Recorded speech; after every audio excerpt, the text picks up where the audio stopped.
لله وكفى وسلام على عباده الذين اصطفى أما بعد.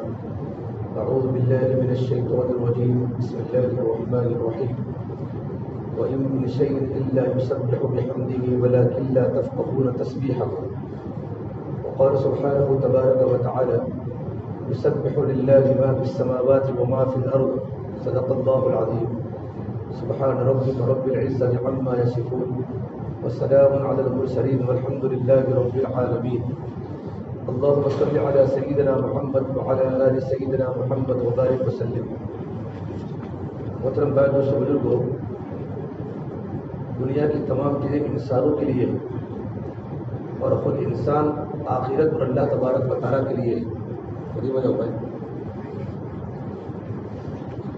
ان الدنیا خلقت لکم وانکم خلقتم للآخرہ. اور یہ بھی ایک حقیقت ہے کہ کائنات کی تمام چیزیں اللہ کا ذکر کرتی ہیں. دنیا میں جتنی بھی چیزیں ہیں وہ سب اللہ کو یاد کرتی ہیں. کوئی بھی مخلوق ہو، چاہے وہ نوری ہو یا خاکی ہو، فرشتے ہو یا زمین پر رہنے والے انسان ہو یا جانور ہو، اللہ کے ذکر سے غافل نہیں. جبکہ کائنات میں مقصود نہیں، مقصود کائنات انسان ہے، اور کائنات کی چیزیں ان کی خدام اور خدام جب یہ حال ہے تو ہمیشہ اللہ کا ذکر کرتے ہو. تو جو مقصود کائنات ہے یعنی انسان، ان کو تو اللہ کا ذکر اور بھی کرنا چاہیے. وَإِن مِّن شَيْءٍ إِلَّا يُسَبِّحُ بِحَمْدِهِ وَلَٰكِن لَّا تَفْقَهُونَ تَسْبِيحَهُ. دنیا میں کوئی بھی چیز ہے وہ تمام کی تمام چیزیں اللہ تبارک و تعالیٰ کی تسبیح پڑھتی ہیں، لیکن تم اللہ تبارک و تعالیٰ کی تسبیح کو سمجھتے نہیں ہو.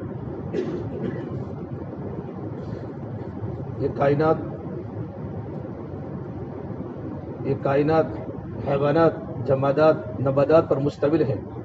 جو مخلوق جاندار ہے اس میں ادراک و شعور اور اپنے اپنے مناسب حال سمجھ بوجھ تو ہے ہی،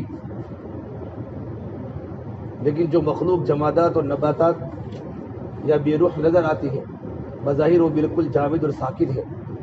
اس میں کسی طرح کی سمجھ بوجھ اور فہم نظر نہیں آتی.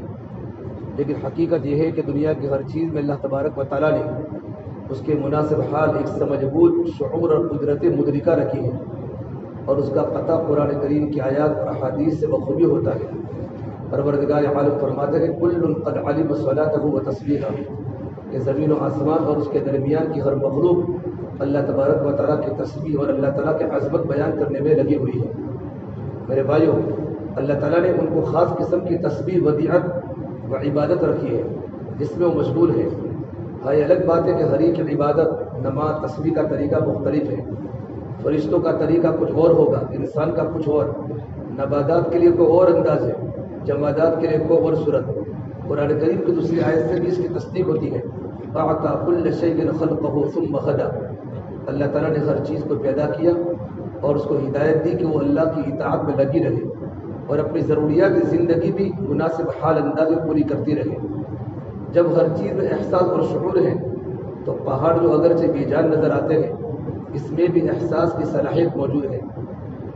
عبداللہ بن مسعود رضی اللہ عنہ کا فرمان ہے کہ ایک پہاڑ سے کہتا ہے: اے فلاں، کیا تیرے اوپر کوئی ایسا آدمی گزرا جو اللہ کو یاد کرنے والا ہو؟ اگر وہ کہتا ہے ہاں تو یہ پہاڑ اس سے خوش ہوتا ہے. کفار مکہ نے جب اللہ تعالیٰ کے بارے میں یوں کہا: اتخذ الرحمن ولدا، کہ رحمان نے لڑکا بنا لیا، تو اس وقت پروردگار کریم نے فرمایا: تم نے ایسی خطرناک بات کہی کہ آسمان پھٹ جاوے، زمین کے ٹکڑے ہو کر اڑ جائے اور پہاڑ ٹوٹ کر گر پڑے. تو میرے بھائی غور کیجیے، کفریہ بات کو سن کر آسمان و زمین اور پہاڑ پر اس حال کا تعریف ہونا اسی وقت ممکن ہے جبکہ ان تینوں میں ادراک و شعور اور کچھ نہ کچھ سمجھ ہو. تو جب کفریہ بات کو سن سکتے ہیں تو پھر ذاکر کے ذکر کو کیوں نہیں سن سکتے؟ اس سے پتہ چلا کہ وہ سنتے بھی ہیں اور متاثر بھی ہوتے ہیں. چنانچہ موطا امام مالک میں روایت ہے، نبی کریم صلی اللہ تبارک و تعالیٰ علیہ وسلم نے ارشاد فرمایا: کوئی جنات، انسان، درخت اور پتھر ڈھیلا ایسا نہیں جو مؤذن کی اذان آواز نہ سنتا ہو، پھر قیامت کے دن اس کے ایمان اور نیک ہونے کی گواہی نہ دے. گواہی دینا اسی وقت ممکن ہے جبکہ مؤذن کی آواز کا احساس و شعور اور ادراک ہو. اسی طرح ستون حنانہ کا بلک بلک کر رونا مشہور جو واقعہ ہے نا، کہ اللہ کے نبی صلی اللہ تبارک و تعالیٰ علیہ وسلم کو صحابہ نے کہا: آپ ہمیشہ جمعہ کا خطبہ ایک کھجور کے تنے کے اوپر کھڑے رہ کر آپ جمعہ کا خطبہ دیا کرتے تھے. صحابہ نے کہا: اللہ کرے ہم آپ کے لیے ممبر بنا دیں. اور آپ ممبر پر چڑھ کر جمعہ کا خطبہ دیں، تو آپ نے صحابہ کو اجازت دے دی۔ جب دوسرا جمعہ ہوا تو آپ صلی اللہ تبارک علیہ وسلم وہ ستون حنانہ کو چھوڑ کر ممبر پر چڑھے خطبہ دینے کے لیے، تو ایک کھجور کا تنا ایسا رو رہا تھا جسے گابن 10 مہینے کی اونٹنی رو رہی تھی۔ اللہ کے نبی کی جدائی میں، حضور کی فراق میں، پھر آپ صلی اللہ تبارک علیہ سے نیچے اترے اور اس کو اپنے سینے سے لگایا، پھر آپ نے اس کو وہاں سے نکال کر زمین کے اندر دفن کر دیا۔ یہ ہے ستون حنانہ۔ ستون حنانہ کا بلک بلک کا رونا، پھر اللہ کے نبی صلی اللہ تبارک علیہ وسلم کا آپ اپنے سینے سے چمٹا لینا اور اس کا چوپ ہو جانا، اس بات کی دلیل ہے کہ اس میں بھی شعور و ادراک تھا۔ جب اس سے جمادات، نباتات وغیرہ میں احساس و شعور ثابت ہو گیا تو پھر وہ اللہ کا ذکر کرتے ہو تو اس میں کیا تعجب اور حیرت کی بات ہے۔ یہ بتاتے ہیں کہ دنیا کی ہر چیز اللہ کو یاد کرتی ہے، درخت کے پتے ہیں، نباتات ہیں، حیوانات ہیں، لیکن ہر ایک کی نماز پڑھنے کا طریقہ اور ہر ایک کی ذکر کرنے کا طریقہ الگ الگ ہے۔ حضرت ابو ذر رضی اللہ تعالیٰ سے مروی ہے کہ نبی کریم صلی اللہ تبارک علیہ وسلم ایک جگہ جلوہ افروز تھے۔ آپ صلی اللہ تبارک علیہ وسلم کے ساتھ ابو بکر صدیق رضی اللہ تعالیٰ، حضرت عمر فاروق، عثمان رضی اللہ تعالیٰ عنہ بھی تھے۔ آپ صلی اللہ تبارک علیہ وسلم نے 7 کنکریاں اٹھا کر اپنی ہتھیلی میں رکھی۔ کتنی کنکریاں؟ 7 کنکریاں رکھی۔ 7 کنکریاں اٹھا کر اپنے ہتھیلی پر رکھی اور اس کو بند کر دیا، تو ان سے تسبیح کی آواز شہد کی مکھی کی طرح بن بناوٹ جیسے آنے لگی۔ پھر اللہ کے نبی صلی اللہ تبارک علیہ وسلم نے انہیں نیچے رکھا تو خاموش ہو گئی۔ اس کے بعد آپ صلی اللہ علیہ وسلم نے اٹھا کر صدیق اکبر کے ہاتھ میں رکھی تو اسی طرح تسبیح کی آواز آنے لگی۔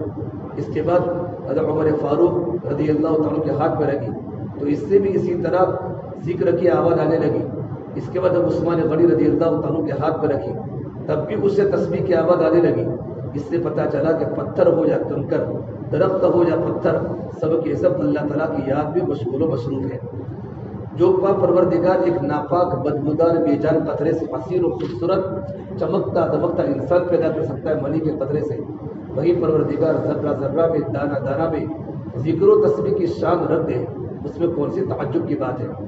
حضرت عبداللہ بن مسعود رضی اللہ تعالیٰ فرماتے ہیں ہم جس کھانے کو کھاتے ہیں اس کی تسبیح اپنے کانوں سے سنتے ہیں۔ اسی بنا پر فقہا نے لکھا ہے قبر کے اوپر ہری گھاس بلا ضرورت کاٹنا مکروہ ہے، اس لیے کہ ہری گھاس اللہ کا ذکر اور تسبیح کے باری میں مشغول ہوتی ہے اور اس کا فائدہ مردہ کو قبر میں پہنچتا ہے۔ اسی بنا پر مشہور حدیث ہے کہ نبی کریم صلی اللہ تبارک علیہ وسلم 2 قبر کے پاس سے گزرے جنہیں عذاب ہو رہا تھا۔ آپ صلی اللہ علیہ وسلم نے کھجور کے ٹہنی کے 2 ٹکڑے کیے اور دونوں کو ایک ایک قبر پر گاڑ دیا اور فرمایا جب تک یہ دونوں خشک نہ ہوں گے ان کے عذاب میں تخفیف ہوتی رہے گی، جب تک یہ ہرے رہیں گے قبر میں ان کا عذاب کیا ہوگا، کم ہوتا رہے گا۔ مسلم شریف کی حدیث ہے۔ اس سے خود پتہ چلا کہ تر ٹہنی بھی اللہ کا ذکر کرتی ہے، کپڑا بھی اللہ کا ذکر کرتا ہے، جب تک یہ کپڑا میلا نہ ہو جائے تبھی تو اس کے ذکر سے مردہ کو فائدہ پہنچے گا۔ میرے بھائیو، پروردگار عالم کی شان عظمت ہے، یہ ساری چیزیں اللہ کا ذکر کرتی ہیں۔ کبھی کبھی پروردگار عالم اس کے نمونے بھی دکھاتے ہیں۔ شبلی رحمۃ اللہ علیہ کو کسی نے پتھر مارا، ان کے بدن سے خون کے قطرے بہ پڑے، خون کے قطرے جہاں جہاں پڑے وہاں سے اللہ اللہ کی آواز آنے لگی، وہ خون کا قطرہ ہمارے حسرت کے بول رہا ہے اللہ اللہ، اب تو میں شبلی کے جسم سے جدا ہو گیا، اب مجھے ان کے ذکر کو سننے کا موقع نہیں ملے گا۔ حضرت جنید بغدادی رحمۃ اللہ علیہ کو کسی نے طوطا ہدیے میں پیش کیا، پیرٹ طوطا، پنجرا میں اس کو رکھا گیا، وہ ذکر کی مجلس میں شریک رہتا تھا، وہ پیرٹ تھا، وہ طوطا۔ حضرت نے اس کو چھوڑ دیا، پنجرا سے نکل کر اڑ تو گیا، لیکن جب ذکر کی مجلس تھی تو طوطا روزانہ ایک کنارے آ کے بیٹھ جاتا اور اس طرح رہتا گویا مست ہو کر اللہ کی یاد میں بیٹھا ہے۔ جس دن جنید بغدادی رحمہ کا انتقال ہوا اس دن وہ طوطا آیا، جب دیکھا کہ مجلس سنی پڑ گئی ہے، ذکر کی مجلس بند ہو گئی ہے تو اسے برداشت نہ ہو سکا، وہ طوطا تڑپ تڑپ کر کبھی اس دیوار سے ٹکراتا کبھی اس دیوار سے ٹکراتا، اسی طرح وہ گرا اور مر گیا۔ اس زمانے کے بڑے بڑے علماء نے کہا یہ طوطا اللہ کی محبت میں مرا ہے، اس کو حضرت جنید بغدادی رحمۃ اللہ علیہ کے پاؤں کے پاس دفن کر دیا جائے، چنانچہ ان کی قبر کی پائتی میں ایک جانب سوراخ کر کے اس کو دفن کر دیا گیا۔ دیکھو پرندے بھی اللہ کا ذکر کرتے ہیں۔ حضرت شیخ شہاب الدین سہروردی رحمۃ اللہ علیہ کے ایک بہت منظور نظر مرید تھے، وہ اپنی قلبی نورانیت اور محنت و مجاہدہ کی بنا پر شیخ کے محبوب تھے۔ بعضوں کو یہ پسند نہ تھا. حضرت کو یہ احساس ہو گیا کہ تمام خدام کو حکم دیا کہ جنگل سے ہری گھاس لے کر آؤ. ان کا بہت اچھا رکھتے تھے, ان پر نظر تھی. دوسرے خادموں کو لگا کہ حضرت ان پر کیوں محبت کرتے ہیں, تو امتحان لیا. سب کو کہا جنگل سے ہری گھاس لے کر آؤ. سب کے سب حکم پاتے کی لب کے اور جنگل سے ہری گھاس کے گٹھر لے کر آ گئے. اور یہ محبوب نظر ذرا سی سوکھی گھاس لے کر آیا جو ان کا خاص تھا, سوکھی. کچھ لوگوں نے اندر اندر ہنسی اڑائی کہ دیکھو اس کو مٹھی پر ہری گھاس بھی نہ مل سکی. شیخ شہاب الدین نے پوچھا ہری گھاس کیوں نہیں لائے؟ تو اس خادم نے کہا حضرت جب ہری گھاس کو کاٹنا چاہا میں نے اس کو اللہ کے ذکر میں مشغول پایا. مجھے ہمت نہ ہوئی کہ میرے محبوب کی یاد میں جو مشغول ہو اس کو میرے ہاتھ سے کاٹ دوں. چنانچہ تھوڑی سی سوکھی گھاس پڑی تھی جو اللہ کے ذکر سے غافل تھی, اس نے اس کو اٹھا لایا. یہ جواب سبھی انگشت بدندہ رہ گئے, سب کی انگلی کیا ہو گئی, منہ میں آ گئی. اس آدمی کا باطن اندر کا دل کی طرح روشن ہے اور اس کو کیسی نور بصیرت حاصل ہے. شیخ کا مقصد بھی یہی دکھ رہا تھا کہ میرے منظور نظر ہونے کی علت اور وجہ یہی باطنی اندر کی خوبی ہے. میرے بھائیو, حضرت شیخ الہند حضرت مولانا محمود حسن دیوبندی رحمۃ اللہ علیہ, عجیب واقعہ ہے. ہندوستان کی آزادی میں ریشمی رومال کی تحریک چلا رہے تھے. حجاز مقدس سے گرفتار کر لیے گئے. ان کو مکہ المکرمہ سے پکڑ لیا تھا حکومت ہندوستان نے اور انہیں مالٹا کی جیل میں بھیج دیا. تقریباً 4 سال وہ جیل میں آپ محبوس رہے, قید رہے. انگریزوں کی سازش تھی کہ کسی طرح ان کا ایسا جرم ثابت ہو جائے کہ پھانسی کی سزا ہو جائے, مگر ایسی کوئی بات مل نہ پائی. تو جیلر نے کہا ہم اس کا راستہ نکالتے ہیں. جیلر نے کہا ایک نہایت زہریلا سانپ ڈھونڈ لاؤ. رات میں جس کوٹڑی میں ان کو بند کرتے ہیں جیل کی کوٹڑی میں, وہ بالکل اندھیری اور تاریک ہوتی ہے. وہ سانپ ہم کسی طرح اس کوٹڑی میں ڈال دیں گے, رات کے کسی حصے میں وہ سانپ انہیں ڈسے گا اور اس کے زہر سے مر جائیں گے اور کام تمام ہو جائے گا. نہ رہے باپ نہ بجے بانسری, کسی کو پتہ بھی نہیں چلے گا کیسے ان کا انتقال ہوا. چنانچہ ایک رات جیل کے جیلر نے ایک زہریلا پرانا سانپ اس کے اندر ڈال دیا. حضرت کو پتہ نہ چلا. حضرت ہمارا حسین احمد مدنی نور اللہ عمر قدہ بھی مالٹا کی جیل میں تھے. ان کا الگ کمرہ تھا, جو آپ کے شاگرد خاص بھی ہے اور روحانی تربیت یافتہ بھی, یہ بھی جیل میں تھے. رات میں دیوار فلاک کر اندر تشریف لے گئے ان کے شاگرد اور آپ کی خدمت کرتے. جب اس رات اندر پہنچے تو اس کے سرحانے بیٹھ گئے اور خدمت کرنے لگے. اچانک کونے میں سانپ کی چمکتی ہوئی نیلگو آنکھ نظر آئی. دور سے اندھیرے میں دیکھ کر دنگ رہ گئے. اور حضرت کی تو بہت ہی پرانا اور زہریلا سانپ معلوم ہوتا ہے. تو شیخ الہند رحمۃ اللہ نے فرمایا گھبراؤ نہیں, آپ ذکر شروع کریں. حضرت مدنی رحمۃ اللہ علیہ لا الہ الا اللہ کی ضربے لگانے لگے. سانپ اپنی فون کھڑا کر کے سنتا رہا, پھر غائب ہو گیا. تھوڑی دیر کے بعد حضرت مدنی تو اپنے کمرے میں چلے گئے. سانپ دوبارہ آ گیا. تو شیخ الہند رحمۃ اللہ نے ذکر شروع کیا. جب اب لا الہ الا اللہ کی ضرب لگاتے, داہنے کندھے کی طرف سر کو لے جاتے تو سانپ بھی اپنے سر کو دائیں طرف لے جاتا. لا الہ الا اللہ. اور جب آپ اپنے سر کو الا اللہ کہتے ہوئے بائیں طرف دل پر ضرب لگا دیں الا اللہ, تو سانپ بھی اپنے سر کو بائیں طرف جھکاتا. کافی دیر تک آپ ذکر کرتے رہے. وہ سانپ بھی ذکر میں شریک رہا. پھر تھوڑی دیر کے بعد دیوار پر سسکتا ہوا باہر نکل آیا. جب صبح ہوئی دیکھا تو جیلر وہی مرا ہوا پڑا تھا. اسے جیلر کو تو کاٹ دیا, حضرت کو نہیں کاٹا. لوگوں نے سوچا کہ جیلر کا پلان کامیاب ہو گیا ہوگا, اب تو مولانا مر چکے ہوں گے, ہماری مراد پوری ہو چکی ہوگی. اسی گمان کے مطابق دروازہ کھولا تو حضرت تو زندہ ہے اور جیلر باہر مرا ہوا پڑا ہے. اللہ اپنے مخصوص بندوں کے ذریعے اس طرح کی مثالیں دکھلاتے ہیں کہ دیکھو دوسری مخلوق بھی ذکر میں شریک رہتی ہے. داؤد علیہ السلام کو پروردگار عالم نے ایک عجیب محبت بری سوز و ساز والی درد و ترب والی آواز عطا فرمائی تھی. لحن داؤدی مشہور و معروف ہے. اسی بنا پر جنت میں جب بازار حسن لگے گا, حسن کا بازار لگے گا, بعد داؤد سے بھی تلاوت سنی جائے گی. اہل جنت داؤد علیہ السلام کی تلاوت کو سن کر مچل اٹھیں گے. تو داؤد علیہ السلام تسبیح پڑھتے تھے تو چرند و پرند بھی جمع ہو جاتے تھے اور پہاڑ سے بھی تسبیح کی آواز آنے لگتی تھی. مینڈک کی آواز میں ذکر کا ساتھ. عبداللہ قرطبی رحمۃ اللہ علیہ کہتے ہیں کہ داؤد علیہ السلام نے ایک رات کہا میں آج رات ایسی تسبیح پڑھوں گا کہ میرے علاوہ کسی نے بھی ان الفاظ میں اللہ کا ذکر نہ کیا ہوگا, اللہ کی تصویریں پڑھی ہوگی. اتنے میں قریب ایک مینڈک تھا جو کہنے لگا داؤد آج کی رات کھاد تسبیح پڑھنے پر فخر کرتے گئے, جبکہ میں 40 سال سے مسلسل اللہ کے ذکر میں مشغول ہوں. اللہ کے ذکر سے ایک لمحہ بھی خاموش نہ رہا اور 10 رات دن سے مجھے کھانا پینا بھی نصیب نہیں ہوا، کیونکہ ذکر کی لذت سے مجھے کھانے پینے کا خیال تک نہیں آتا۔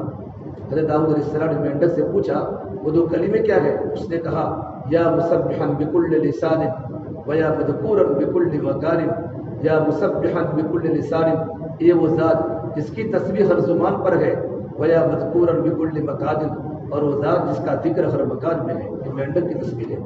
داؤد علیہ السلام نے سن کر تعجب میں پڑ گئے اور اپنے دل میں کہنے لگے میری تسبیح اس کی تسبیح سے زیادہ عمدہ، فصیح و بلیغ نہ ہو سکے گی۔ اس سے اندازہ لگائے ہمیں اور آپ کو خاص کر بارش کے زمانے میں پانی کے جانور کی آواز ایک عجیبہ معلوم ہوتی ہے، مینڈک کی آواز ایک عجوبہ معلوم ہوتی ہے، اور رمجم برسات میں ہمارے کانوں کو مٹھاس لگتی ہے، مگر ہمیں کیا خبر وہ کس محبت کے ساتھ پروردگار عالم کا ذکر جہری کر رہا ہے۔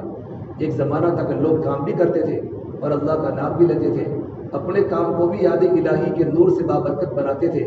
جو کام ذکر کے ساتھ اس میں برکت بھی ہوتی ہے اور جسمانی تھکاوٹ سے حفاظت بھی رہتی ہے، مشقت والے کام بھی ہو جاتے ہیں مگر چہرے پر نشاط اور راحت کی لکیریں رہتی ہیں۔ حضرت اقدس قطب عالم حضرت رشید احمد گنگوہی نور اللہ مرقدہ کے دور میں خانقاہ گنگو میں سالکین کا، مریدین کا ایک عجیب پرکیف اور پرجذب انداز میں صبح صبح ذکر کیا کرتے تھے۔ اس کا اثر یہ ہوا کہ خانقاہ کے تھوڑے فاصلے میں ایک تالاب تھا بڑا، جس پر دھوبی لوگ بالکل صبح سویرے کپڑے دھونے جاتے اور کپڑے کو چھانٹتے ہوئے کپڑا اٹھا کر کہتے لا الہ، اور کپڑے کو زور سے نیچے مار کر کہتے الا اللہ۔ اسی طرح تمام دھوبی زور سے ایسی ضربے لگاتے کہ رات کے اندھیرے میں دور تک آواز جاتی اور دور دور تک لوگ ذکر کی گونج اور آواز کو سنتے تھے۔ جس جگہ پر ذکر عبادت ہوتی ہے وہ جگہ گواہ بن جاتی ہے، خیر و برکات سے بھی متاثر ہوتی ہے۔ اس لیے جب کبھی ہم کسی دریا، نہر یا تالاب یا جنگل، پہاڑ، بیابان اور کھیت وغیرہ کے پاس سے گزرے تو کچھ نہ کچھ اللہ کا ذکر کر لیں تاکہ وہ جگہ ہمارے آخرت میں گواہ بن جائے اور وہ جگہ اللہ کے نام و ذکر سے بابرکت بن جائے۔ اس لیے بزرگوں کے بارے میں آتا ہے وہ کبھی کبھی تالاب میں کھڑے ہو کر ذکر کرتے تاکہ وہ جگہ گواہ بن جائے اور مچھلیوں کی ذکر میں شامل ہو جائے۔ پروردگار عالم ہمیں بھی ہر جگہ ذکر کرنے کی توفیق عطا فرمائے۔